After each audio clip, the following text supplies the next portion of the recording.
Nancy Wake's autobiography details the years of her life spent in France before and during World War II. An Australian who worked in Paris as a freelance journalist prior to the outbreak of war, Nancy married a Frenchman and became a key figure in the French resistance. The details of her life outlined in the book show why she became one of the most highly decorated women of World War II. In Newcastle today, she explained the driving force behind her dangerous exploits. Hatred of the Nazis. A loathing of the Nazis and all they stood for. Nothing else, just my hatred of Hitler and his regime. I hated him and I hated everything he stood for. The Gestapo dubbed you the White Mouse. How did you earn that title? I didn't know about that until after the war, and presumably it's because in French a white mouse is a tiny weeny little field mouse. It's so tiny it can wiggle in and out of things, and you see they had been trying to pin something on me, trying to capture me, and I had apparently wiggled in and out of everything. So I believe that this is the reason they call me the White Mouse. Now, you're one of Australia's greatest heroines. Does that title embarrass you? No, I hope it's true. I didn't say it, but somebody said it for me. I don't know whether it's true. I suppose well, maybe.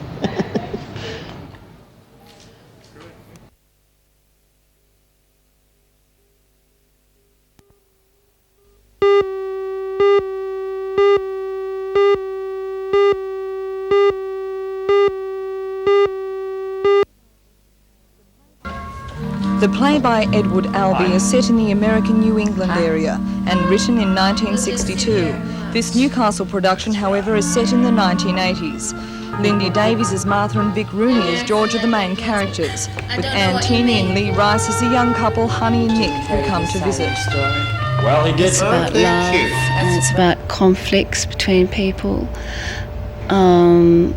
It's about what happens to people when they really can't cope with certain moral codes and the way they stretch those sort of codes. It must be a very demanding play. I mean, it's 3 hours long.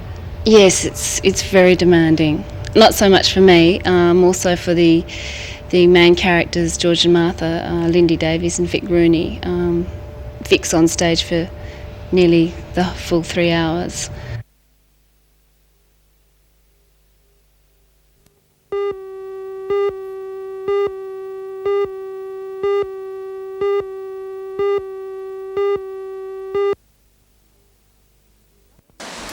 It was up to local councilman Warwick Bremner to be the first one to test out the new $25,000 sauna and spa extensions at Raymond Terrace last night.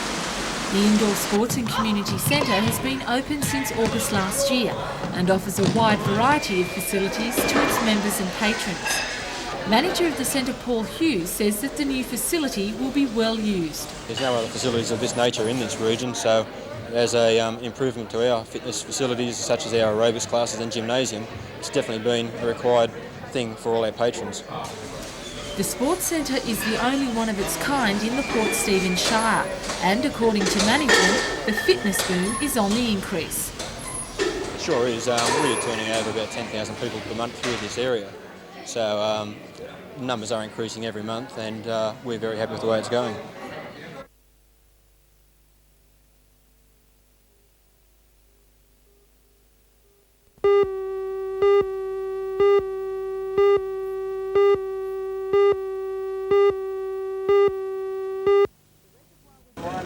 The reservoir was damaged by the explosion, which was caused when firecrackers ignited a pocket of leaking gas. A report conducted by the Department of Industrial Relations and released last month identified it as town gas. The roof of the 100-year-old reservoir was completely destroyed in the explosion, and although the walls and the floor remain structurally sound, the Hunter District Water Board says the cost of returning the reservoir to service is too high. Instead, the area previously supplied by the reservoir will be supplied by the Newcastle High Level Tank. The obelisk reservoir will be filled with rock and earth, and the park will be restored to its former appearance. The restoration is expected to take 2 weeks at an estimated cost of $31,000.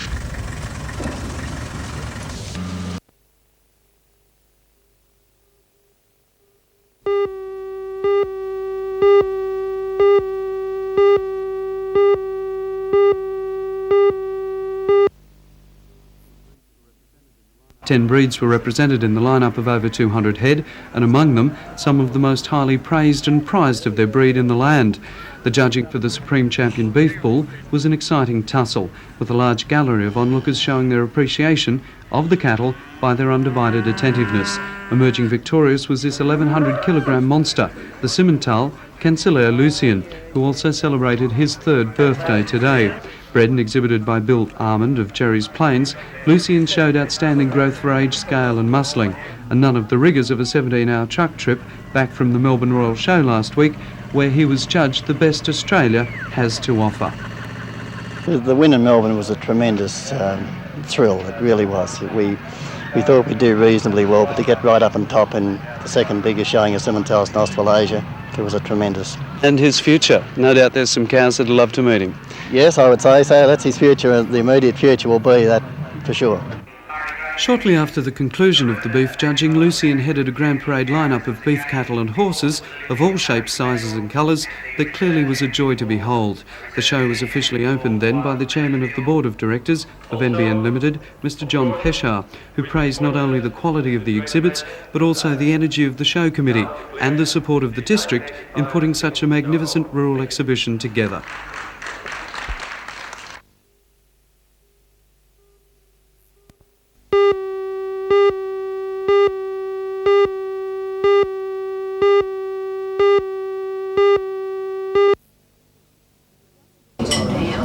It's only been 3 weeks since the death of that institution of Australian business, the free lunch. Restaurants like the Bistro in Derby Street, which rely heavily on business lunchtime trade, say they have noticed a slight decline in patronage, but not enough to start cost cutting.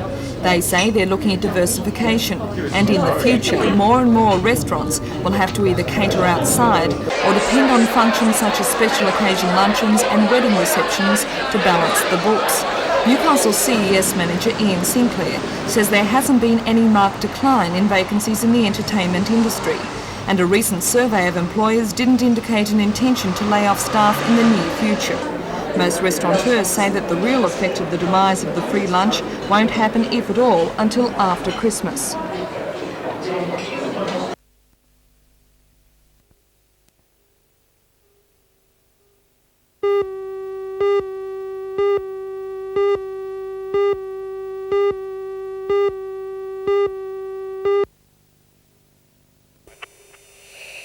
Australia has 5 F-18s, with another 70 to come. It's the super fighter that was planned to take the RAAF through to at least the turn of the century.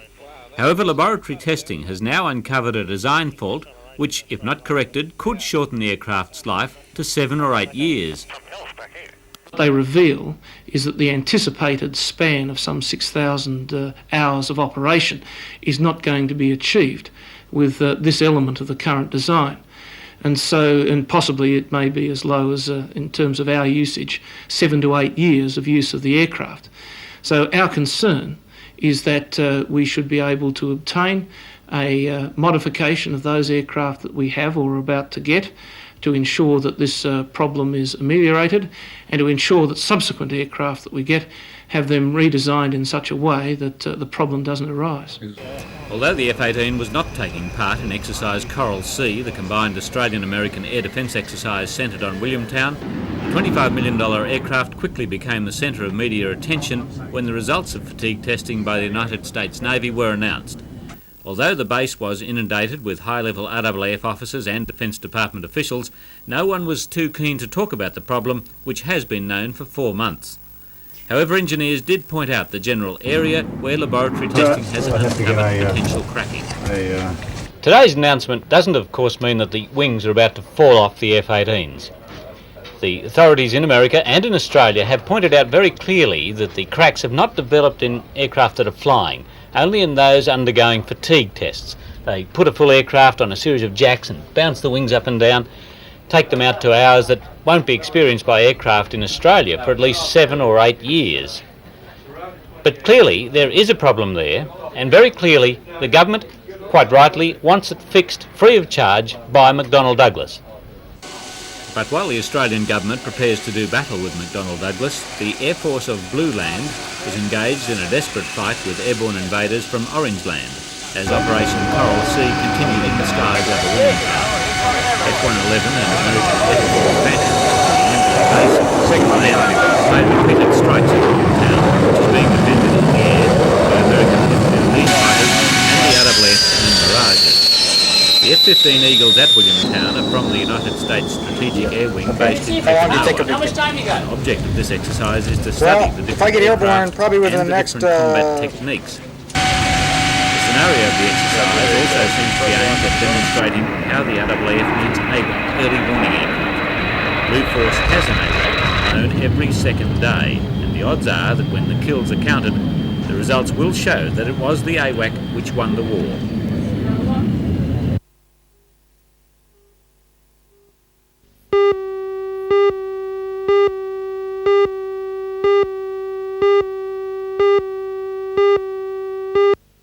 There are perks for the lads, though. Belize, formerly known as British Honduras, gained independence in 1981, but comes under periodic attack from neighbouring Guatemala. British troops with Harrier jump jets and outposts guard the border.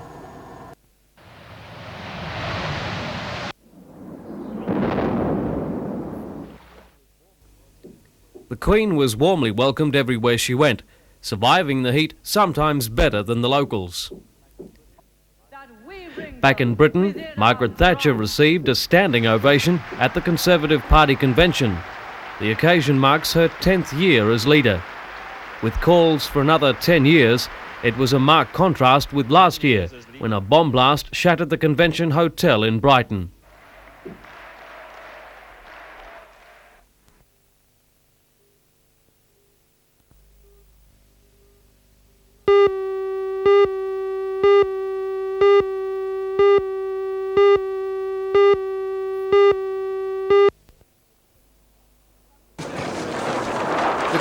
Almost everything that's going worldwide.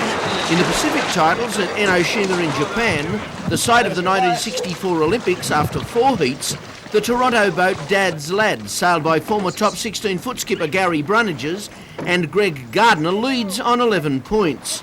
In second spot, with 1 heat to go, is the Peter Hewson Alan Ovenden sailed OD. The current world champions, Dean Blatchford and Tommy Woods, in their new boat with the same name, Saltwater Wine, just launched in June of this year, is next. So it's Toronto boats 1, 2, 3, And how about the no unfamiliar more waters? than we've come to expect. No.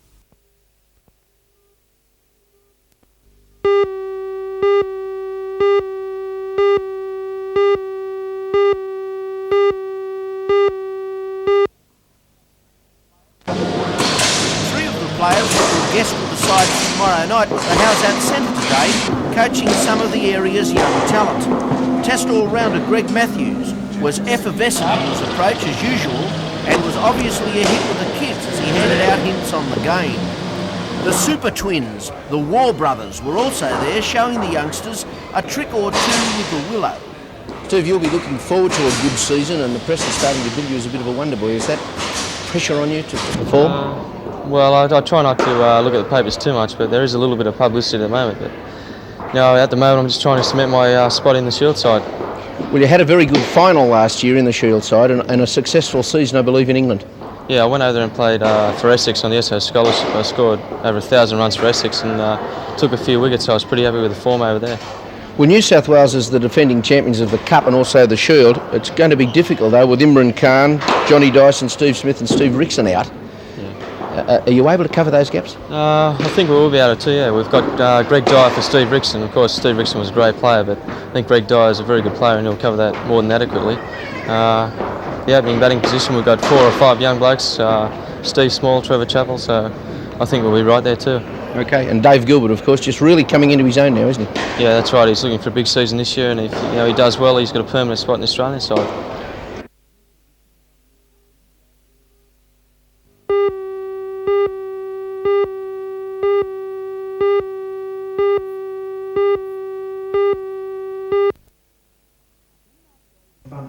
The seminar today was attended by friends and relatives of mentally ill patients, representatives from industry and government departments and health and welfare organisations. Under the Richmond report, 7 more group houses will be added this year to the existing one already established in this region. Those attending the seminar today were told the Hunter area will receive $1.2 million in new money per year once the implementation is underway.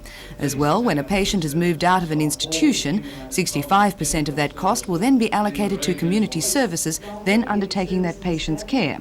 But although the picture sounds rosy, the Richmond report has already come under fire, being the result of industrial action and brought fears to the surface that it will make the mental health area, which is already in trouble, even worse.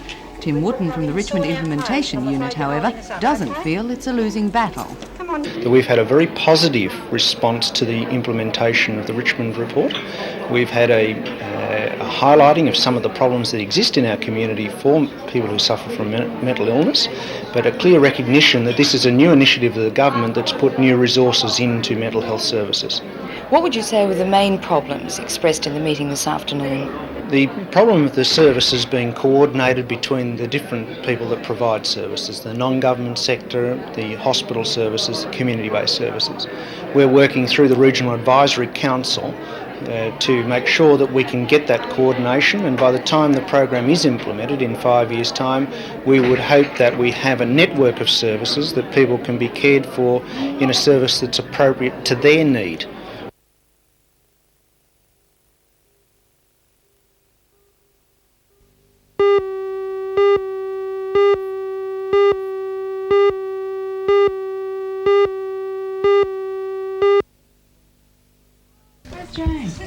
At today's assembly, the teachers gave the girls each a rose as a send-off for their STUVAC, while the students gave their teachers a send-up for the last 2 years. They didn't seem too sad about the end of St Anne's. They were too concerned about their HSC and the effects of the rush job rewriting some of the stolen exam papers. I'm feeling a bit anxious. I'm really feeling quite perturbed as to why there weren't any reserve HSC papers set for occasions such as this, which have happened over the past few years quite often now. Over the years, 2,000 girls have passed through St Anne's to graduation, but now a change in the Catholic secondary education system has caused the school to close. Well, with the restructuring of Catholic secondary education in the Newcastle region, which began in 1983, all the schools have been converted to co-education, and the separate senior co-educational college was established at St Francis Xavier's College in Hamilton. And so the girls who would have come to St Anne's have now gone to St Francis Xavier's, and that has become the regional senior school. I see. And what will happen to the teachers who were employed by St Anne's? Well, the teachers are all employed by the Catholic Education Office, and they will be assigned or transferred to other schools within the Catholic education system. In a sense, St Anne's remains. The buildings and campus will go to neighbouring St Pius X College.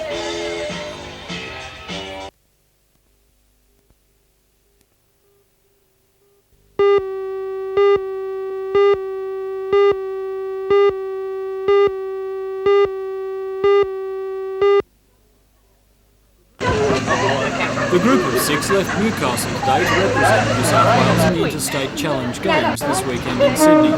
It's a fantastic feat when you realise there are only 10 people in the team. The Newcastle contingent includes 3 swimmers and 3 track and field specialists, selected at state carnivals earlier this year. 400 competitors will take part in the Challenge Games this weekend, with athletes with all types of disabilities competing in a number of events.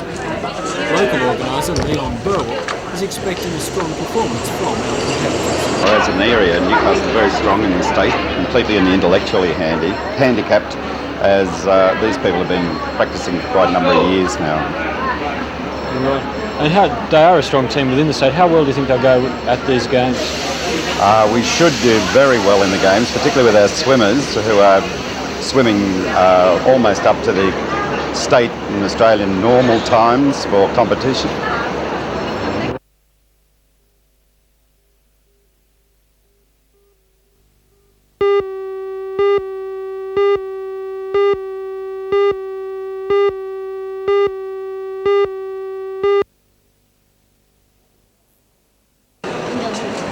Larry Jesse's pole vaulting had a large crowd of shoppers enthralled as he edged closer and closer to the world record of 5.85 metres, set by Frenchman Terry Vigneron in France in March '84. Jesse and other pole vaulters had tried without success earlier in the day to get near the mark. By night, however, the American had his rhythm and easily cleared 5.7 metres. Jesse came to Australia for the recent World Cup with a personal best set outdoors of 5.73 metres. On his third vault last night, he beat the mark, clearing 5.8. The bar was then raised to 5.86 metres, just a fraction above the world record height. Jesse failed on his first attempt, but cheered along by the crowd and assisted by a slight bounce in the wooden runway, he sailed over the bar on his second attempt and landed an unofficial world record. Unfortunately, his vault won't be recognised because it was not set during an official track meeting. Jesse intends to correct that at next Sunday's Wallsend Tiger Track and Field Games. Well, hopefully next Sunday in Wallsend they have the Wallsend Gala, and we'll have Neil up, the Australian champ, Neil Honey, and then we'll have his brother Gary Honey. So it's quite a large meet for this area, and I'm going to try to, I'd like to do 586 again. That would be the American outdoor record. So hopefully that's what we'll shoot for. Good luck. Okay, thanks a lot. That's fine. Thank you.